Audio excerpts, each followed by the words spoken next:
Hello' students, আজি মই তোমালোকৰ বাবে লৈ আনিছোঁ এটা অতিকৈ প্ৰয়োজনীয় এটা নতুন স্কলাৰশ্বিপ। আৰু এই স্কলাৰশ্বিপটো যদি তোমালোকে এপ্লাই কৰা আৰু এপ্লাই কৰিলে তোমালোকে লাভ কৰিবা ৭৫,০০০কৈ টকা। আৰু এই স্কলাৰশ্বিপটো এপ্লাই কৰাৰ আগতে কোনে কোনে এপ্লাই কৰিব পাৰিব, কি কি যোগ্যতা লাগিব, সকলোখিনি আজিৰ এই ভিডিঅ'ত মই তোমালোকক জনাম। তাৰ আগতে যদি চেনেলটো ছাবস্ক্ৰাইব কৰা নাই ছাবস্ক্ৰাইব কৰি ল'বা আৰু ফেচবুক পেজখন ফ'ল' কৰি ল'বা। এতিয়া চোৱা, তোমালোকক মই জনাই গৈছোঁ যিসকল ষ্টুডেণ্টে ক্লাছ 6ৰ পৰা up to degree higher secondary LLB তাৰপিছত ডিপ্ল'মা কোৰ্চ PG এনেকুৱা ধৰণৰ যি কৰি আছে জাষ্ট পঢ়ি থকা হ'লেই হ'ল, কেৱল ষ্টাডি কৰি থকা ষ্টুডেণ্টখিনিৰ বাবে এই স্কলাৰশ্বিপটো ওলাই আহিছে। এই স্কলাৰশ্বিপটোৰ নাম হৈছে HDFC স্কলাৰশ্বিপ। আৰু HDFC স্কলাৰশ্বিপৰ বৈধতা তোমালোকৰ ছেপ্টেম্বৰলৈকে আছে। এইটো হৈছে তোমালোকৰ জুলাইৰ মাহ, ছেপ্টেম্বৰ আহি আছে, সময় যিহেতু আছে তোমালোকে লাহে ধীৰেও কৰিব পাৰিবা। আৰু যিসকলে বিচাৰে এতিয়াই কৰোঁ, কাৰণ পটকৈ হয়তো শেষ হৈ যাব পাৰে, কাৰণ বহু সংখ্যক ছাত্ৰ ছাত্ৰীয়ে ইতিমধ্যে কৰিছেই। আৰু তোমালোকে যদি বিচৰা, যিহেতু নিউলি ওলাই আহিছে এই স্কলাৰশ্বিপটো, কৰিব পাৰিবা। কিমান পাৰ্চেণ্টেজৰ পৰা কৰিব পাৰিবা, কি কি যোগ্যতা লাগিব, কি কি তোমালোকৰ নথি পত্ৰ লাগিব, ইনকাম কিমান লাগিব ফেমিলিৰ, এই সকলোবিলাক এই ভিডিঅ'তে মই জনাম। গতিকে ভিডিঅ'টো শেষলৈকে চাই থাকিবা আৰু সকলোৱে যাতে ভিডিঅ'টো শ্বেয়াৰ কৰি দিয়া তুমি তোমাৰ বন্ধু বান্ধৱীসকলৰ মাজলৈ। গতিকে আহা, মই স্ক্ৰীনলৈ তোমালোকক লৈ গৈছোঁ। এই স্কলাৰশ্বিপটো সুকীয়াভাৱে A to Z জনাই দিম, কাৰণ মই এইবাবে তোমালোকক স্ক্ৰীনলৈ লৈ যাম, কাৰণ মোক এতিয়া সুধিব নোৱাৰা তোমালোকে যে এইটোৰ বাবে কি কি লাগিব। যদি তোমালোকে স্কিপ কৰা তেতিয়াহ'লে বুজি নাপাবা, তেতিয়া মোক সুধিব লাগিব যে কি কি লাগিব দাদা, কেনেকৈ কৰিম, এইবিলাক সুধিব লাগিব। মই সকলোখিনি A to Z তোমালোকক একেবাৰে শেষ কৰি জনাই দিম। গতিকে আহা স্ক্ৰীনলৈ, স্ক্ৰীনত আৰম্ভ কৰিছোঁ। আৰু ইমান বকি থকাৰ মোৰ ধৈৰ্য নাই, গতিকে ছাবস্ক্ৰাইব কৰিবা যোনে যোনে ছাবস্ক্ৰাইব কৰা নাই, আৰু লাইক যোনে যোনে কৰা নাই ভিডিঅ'টোত লাইক কৰিবা। এইখিনিয়ে মই তোমালোকৰ পৰা বিচাৰিছোঁ, আৰু শ্বেয়াৰটো কৰিব নাপাহৰিবা। গতিকে আহা স্ক্ৰীনত মই তোমালোকক দেখুৱাই দিছোঁ।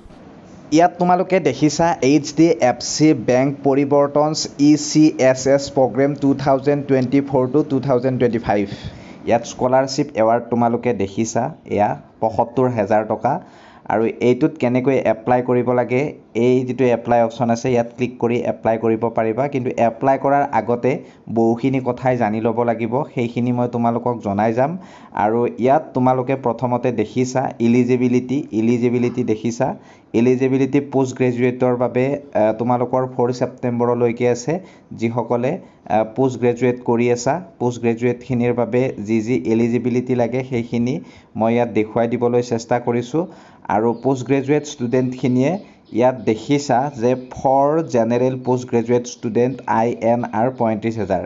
আৰু ইয়াত ডিটেইলছত যদি ক্লিক কৰি চোৱা, ডিটেইলছত ক্লিক কৰিলে তোমালোকে জানিব পাৰিবা MCOM কৰা, MA কৰা, তাৰপিছত MTech কৰা, MBA কৰা, এনেকুৱা ধৰণৰ ষ্টুডেণ্টখিনিয়ে লাভ কৰিব এই স্কলাৰশ্বিপটো।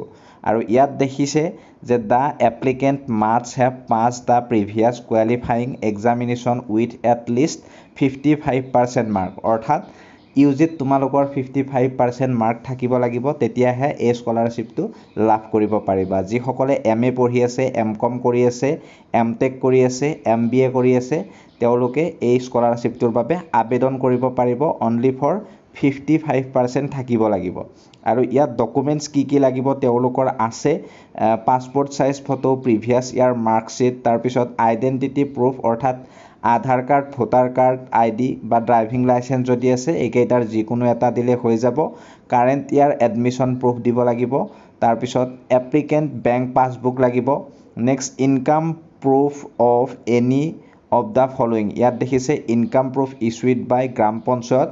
যদি গাঁৱত বাস কৰা ছাত্ৰ ছাত্ৰী হয় গাঁও পঞ্চায়তৰ পৰা আনিলে হ'ব, বা ৱাৰ্ড কনজিউলাৰৰ পৰা আনিলে হ'ব।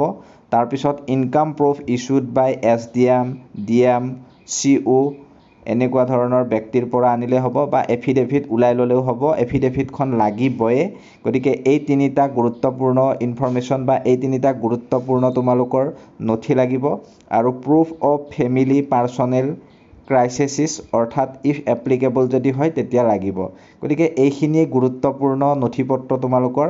এইবাৰ আহিছোঁ আমি ডিগ্ৰী পঢ়ি থকাখিনিৰ ফালে। ডিগ্ৰী পঢ়ি থকাখিনিৰ কি লাগিব? আণ্ডাৰ গ্ৰেজুৱেট, ইয়াত দেখিছা আণ্ডাৰ গ্ৰেজুৱেট ষ্টুডেণ্ট, ইয়াত ভিউ ডিটেইলছত ক্লিক কৰি দিলে গম পাবা। আৰু 4 ছেপ্টেম্বৰলৈকে আছে আণ্ডাৰ গ্ৰেজুৱেটৰো এপ্লাই কৰাৰ ডেট। আৰু ইয়াত ক্লিক কৰি দিবা। ক্লিক কৰি দিলে ইয়াত দেখিছা BCom, BSc, BA, BCA et cetera কৰা সকলে বা BTech, তাৰপিছত MBBS, LLB, BArts, নাৰ্ছিং এইবিলাক কৰা সকলৰো মাৰ্ক লাগিব 55%। ইয়াত দেখিছা 55% লাগিব প্ৰিভিয়াছ ইয়াৰত।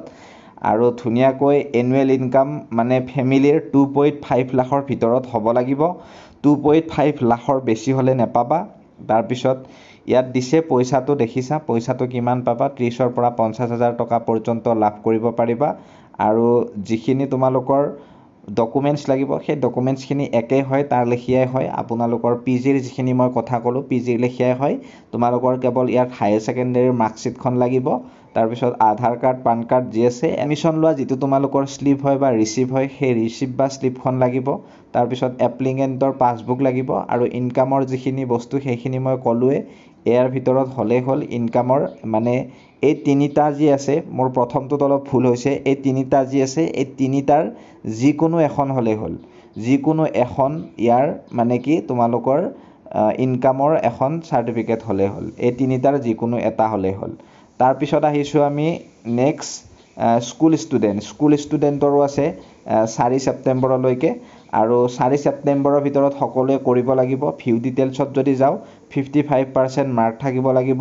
তাৰপিছত ক্লাছ 1 to 6 15,000 টকা পাব। যদি কোনোবাই ITI ডিপ্ল'মা বা পলিটেকনিক ষ্টুডেণ্টে 18,000কৈ লাভ কৰিব। ইয়াত আছে 7 to 12 diploma, ITI, polytechnic students 18,000 rupees. তাৰপিছত তোমালোকৰ ইয়াত কি লাগিব সেই একেই বস্তু লাগিব, মই কোৱাৰ ধৰণেই লাগিব, বেলেগ একো নাই।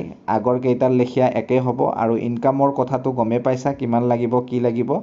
গতিকে এই যিটো স্কলাৰশ্বিপ প্ৰিভিয়াছ ইয়াৰ্ছতো দিছিল, 2021 পৰা আৰম্ভ হৈছে এই স্কলাৰশ্বিপটো। 2021-22-23 এইবাৰো আৰম্ভ হৈ গৈছে। গতিকে কৰিব পৰা।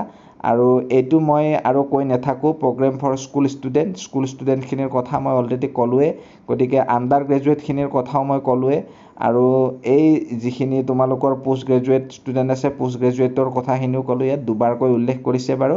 আৰু কণ্টেক্ট ডিটেইলছত গ'লে কণ্টেক্ট ডিটেইলছখিনি পাই যাবা। ইয়াত 10টাৰ পৰা 6টাৰ ভিতৰত কণ্টেক্ট কৰিব পাৰিবা। এই যিটো নম্বৰ দেখিছা এই নম্বৰটোত কণ্টেক্ট কৰি ল'ব পাৰিবা ধুনীয়াকৈ।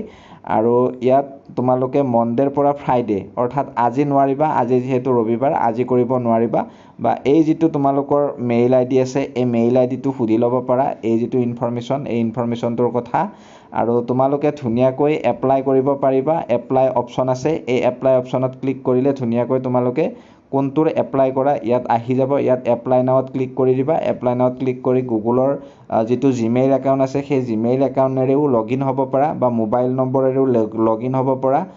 বা তোমালোকে ধুনীয়াকৈ যদি ৰেজিষ্টাৰ্ড কৰা নাই ইয়াত ৰেজিষ্টাৰ্ড য়েট দেখিছা, ৰেজিষ্টাৰ্ড য়েটত ক্লিক কৰি দিবা। ৰেজিষ্টাৰ্ড য়েটত ক্লিক কৰি তোমালোকে এটা একাউণ্ট খুলি ল'বা। ইয়াত ধুনীয়াকৈ একাউণ্ট এটা খুলি ল'বা। একাউণ্ট খোলাৰ পিছত ধুনীয়াকৈ তোমালোকে তোমালোকৰ যিটো HDFC বেংকৰ ফালৰ পৰা স্কলাৰশ্বিপ আহিছে স্কলাৰশ্বিপটোত এপ্লাই কৰি দিব পাৰিবা। যদি কিবা অসুবিধা পোৱা কমেণ্ট ছেকশ্যনত কমেণ্ট কৰিবা। আমাৰ গ্ৰুপ আছে গ্ৰুপত জইন হ'বা। ইনষ্টাগ্ৰাম আছে ইনষ্টাগ্ৰামত মোক মেছেজ কৰিবা ডাইৰেক্টলি। যিকোনো ধৰণৰ অসুবিধাৰ পৰা মই তোমালোকক মুক্ত কৰাৰ প্ৰতিশ্ৰুতি দিছোঁ। গতিকে মই মিঠুৱে বিদায় মাগিছোঁ। অন্য এটা ভিডিঅ'ত লগ পোৱাৰ প্ৰতিশ্ৰুতিৰে ধন্যবাদ। জয় অসম।